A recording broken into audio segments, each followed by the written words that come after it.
So Nikon sucks. Roll the intro. Awesome. So Nikon's one of the greatest cameras that I own because it's the one in my hand.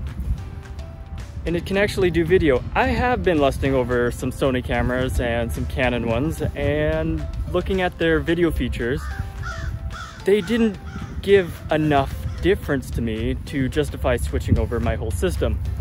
One of the features that I've been wanting was a slow motion feature at 4K 60 or even 120 1080p. So Nikon actually does have a version of 120 FPS at 1080p. It's interesting, and I'm going to show you that it sets up, and then I will roll some footage after that to show you what it looks like.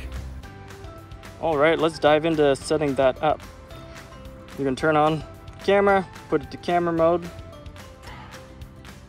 hit the info button, which is down here, or the I button, sorry, which is beside the info button.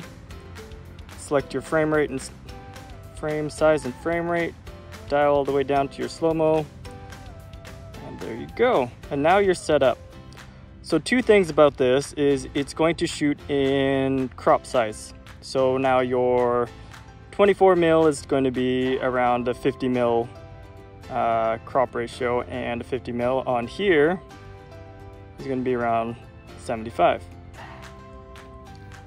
There is also no sound recording during this portion. So you know what? Let's just go ahead and roll that footage.